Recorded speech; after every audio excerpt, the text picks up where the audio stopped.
Hello good people, কেমন আছেন সবাই? আমিও আলহামদুলিল্লাহ খুব ভালো আছি। সেটা আমাকে দেখিয়ে বোঝা যাচ্ছে যে আমি অনেক গ্লো করছি। যাই হোক আলহামদুলিল্লাহ। কিন্তু আমি কিন্তু বেসিক্যালি ঘুম থেকে উঠে জাস্ট একটু আইব্রো আর লিপস্টিক দিয়ে চলে গেছি। আমার মুখে কিন্তু লিটারালি ভ্যাসলিন দেওয়া ছিল। যাই হোক, তো আমি গিয়েছিলাম মিরপুর ফুড কোর্টে, গিয়ে এই প্ল্যাটারটা অর্ডার করেছিলাম অ্যান্ড সারপ্রাইজিংলি মানে ফুড ওয়াজ সো গুড। আমি এতটাও ভাবি নাই। এর আগেও আমি মিরপুর ফুড কোর্টে অনেক খেয়েছি, fuchka, nachos, waffle, but they were so bad. So এটা মানে এত ইয়াম্মি ছিল, ইয়াম্মি একটা ফুড ছিল।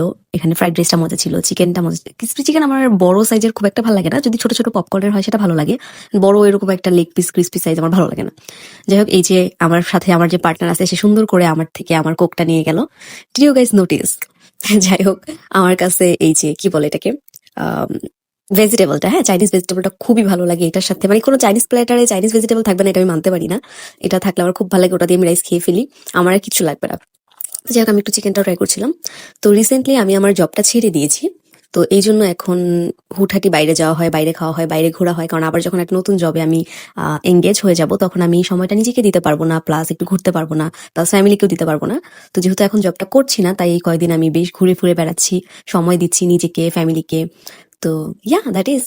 তো অনেকেই আছে ভাবছে যে ও সারাক্ষণ শুধু ঘুরে বেড়ায়, সারাক্ষণ শুধু বাইরে খায়, তাহলে কিভাবে কি? ব্যাপারটা আসলে সেরকম না। আমি রিসেন্টলি জবটা ছেড়েছি অ্যান্ড টানা এই 2-3 মাস জব করার জন্য আমার অনেক কাজ পেন্ডিং ছিল, অনেক জায়গায় যাওয়া আমার বাকেট লিস্টে ছিল, আমি যেতে পারিনি। তো এই তো, yup, that's it for today.